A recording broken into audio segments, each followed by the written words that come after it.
अगर youth of India अगर भगवत गीता को एक्सेप्ट नहीं भी करता है तो उसके लाइफ में क्या प्रॉब्लम आएगी? कोई भगवत गीता कोई हमारे देश का संविधान तो है नहीं कि अगर उसको हम पढ़ेंगे नहीं, फॉलो नहीं करेंगे तो हमारा लाइफ रुक जाएगा।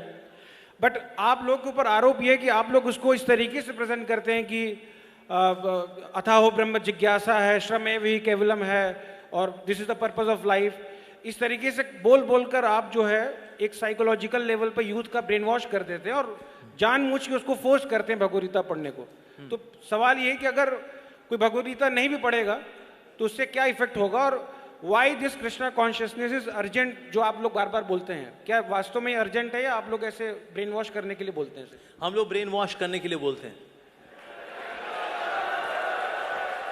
क्योंकि ब्रेन डर्टी हो रखा है, ब्रेन गंदा हो रखा है। हम धोबी का काम करते हैं, ब्रेन को वॉश करते हैं, अच्छे से वॉश करते हैं। इससे को बोले क्या ब्रेन वॉश करते हैं? बिल्कुल करते हैं, डंके के चोट पे बोलते हैं, ठोक ठोक के बोलते हैं। हम ये बात, हम तो ब्रेन को वॉश ही कर रहे हैं साहब। धोबी की सेवा ली है हमने, कोई सैलरी भी नहीं मिलती हमको धोबी की सेवा करने की। लेकिन हाँ, अगर भगवत गीता पढ़ेंगे निश्चित रूप से you will be far better person. In fact 7 Habits of Highly Effective People, one of the most famous book for all managers and leaders. Steven कवी ने लिखी है बुक। उन्होंने बताया, I have taken maximum inspiration from the Bhagavad Gita to write this book, 7 Habits of Highly Effective People. हमारे number 1 motivational speaker Vivek Bindra ji खुल्लम खुल्ला बोलते हैं, अरे मेरे को क्या आता है, अरे मैं तो चोर हूं, भगवत गीता से चोरी करता हूं, नाम मेरा हो जाता है लेकिन श्रेय तो भगवत गीता को जाता है। खुल्लम खुल्ला बोलते हैं हमारे विवेक बिंद्रा जी, हमारे वेणुमाधव प्रभु। तो दैट मीन्स लोगों की जिंदगी एक्चुअली बदलती है। भगवत गीता के अंदर दिया गया, यदि आचरति श्रेष्ठ तत्तदेव तरो जनः, जैसा ऐसा महान व्यक्ति कार्य करेगा, बोलेगा नहीं, कार्य करेगा, वैसे लोग फॉलो करेंगे। लीडरशिप के सूत्रास हैं भगवत गीता के अंदर। कैसे बोलना चाहिए, बोलचाल के etiquettes, that is also there in Bhagavad Gita. अनुद्वेग कर्म वाक्यम, कैसे बोलना चाहिए इन नॉन एजिटेटिंग वे, सच बोलना चाहिए जो सामने वाले के लिए बेनिफिशियल हो, प्रियम होना चाहिए, और शास्त्रों को का उच्चारण से वाला जो वचन होता है ऐसा बोलना चाहिए। ये वाणी की तपस्या बताई गई है। Wow, so nice. Number 1 villain है कौन हमारी लाइफ में? हमारा मन।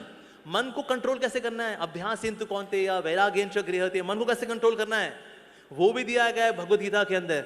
वाओ। अच्छा, क्या खाना चाहिए? 17 चैप्टर वो दिया गया है। अब क्या खाना चाहिए?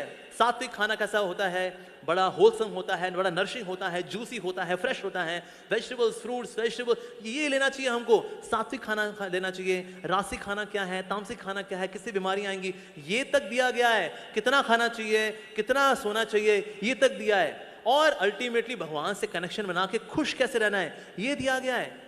अगर चिंगारी आग के पास रहती है जगमगाती है, चिंगारी आग से दूर जाती है बुझ जाती है। जितना हम भगवान के नजदीक रहेंगे हम खुश रहेंगे, जगमगाएंगे, तेजस्वी रहेंगे, ओजस्वी रहेंगे। जितना भगवान से दूर जाएंगे उतने बुझे बुझे नजर आएंगे। फिर लगानी पड़ेगी आपको फेयर एंड लवली, लगानी पड़ेगी फिर फेयर एंड हैंडसम। बुझे हुए हैं ना, इसीलिए इससे 2 तरह के लोग होते हैं। एक तो वो जिनमें बहुत तेज होता है और दूसरे वो जो बहुत तेज होते हैं। अगर आप भगवत गीता पढ़ते हैं, भगवान का नाम लेते हैं तो आप में तेज आता है, और आप भगवत गीता को इग्नोर करते हैं तो आप बहुत तेज हो जाते हैं। तो इसीलिए हमें तेज नहीं बनना है, हमें तेजस्वी बनना है, और भगवत गीता हमें तेजस्वी बनाती है। क्योंकि आज हमने भगवत गीता को किनारे किया है, इसलिए घर घर में डिवोर्स हो रहे हैं। आज इंडिया के अंदर डिवोर्स रेट 14% हो रखा है और ये आगे बढ़े जा रहा है, बढ़े जा रहा है। Why? Because we are ignoring Bhagavad Gita. आज हमारे यूथ सुसाइड कर रहा है। By 2025 India would be world's number 1 country for suicide cases among the teenagers and youngsters as per Reader's Digest. By 2025, 4 साल बाद gold medal would go to India for suicide cases. Wow! ये क्या हो रहा है भाई? पर इसलिए हो रहा है because we are ignoring Bhagavad Gita.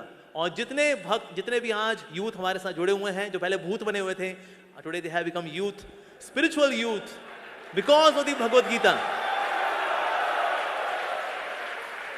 तो भगवत गीता के अंदर दिया गया है वाणी की तपस्या क्या है, शरीर की तपस्या क्या है, मन की तपस्या क्या है, ये सब कुछ डिटेल में दिया गया है। लीडरशिप सूत्र there in the Bhagavad Gita. Relationship कैसे अच्छे कर रहे हैं, that is given in the Bhagavad Gita. Everything is given in the Bhagavad Gita. One shot manual, one stop shop, that is Bhagavad Gita. पढ़ के देखिए, जिन्होंने पढ़ा है उनके मुख से सिर्फ तारीफें ही निकली हैं भगवत गीता को लेकर के। तो भगवान के द्वारा गाया गया गीत है ये। गीत जब सुनते हैं तो स्ट्रेस दूर होता है कि नहीं मेरे भाई? जैसे लोग कानून लगाते हैं ना, बॉलीवुड हॉलीवुड टॉलीवुड, क्या स्ट्रेस हो रखा है यार, क्या करें, गाना सुनने को मांगता है। अर्जुन को भी स्ट्रेस हुआ था। भगवान कृष्ण ने कहा, बता अर्जुन क्या सुनेगा तू, Bollywood Hollywood Tollywood Tollywood Mollywood, क्या सुनेगा तू? उसने कहा Krishna wood, I want to hear your song. And then Krishna wood is Bhagavad Gita, भगवान के द्वारा गाया गया गीत। ऐसा गीत जिसमें परपॉट्स दिए जाते हैं, कमेंट्रीज लिखी जाती हैं, सेमिनार्स दी जाती हैं, गाने लिखे जाते हैं। वाह, ऐसी है श्रीमद् भगवत गीता। तो इसीलिए हम सबको भगवत गीता पढ़नी चाहिए। हम सबको, in case you want to live a stress free life, ideal life, the best quality life, Bhagavad Gita is for you. इसके लिए जितने भी इंटेलेक्चुअल लोग हुए हैं, समझदार लोग हुए हैं, बुद्धिजीवी हुए हैं, आध्यात्मवादी हुए हैं, they all vouch for Bhagavad Gita.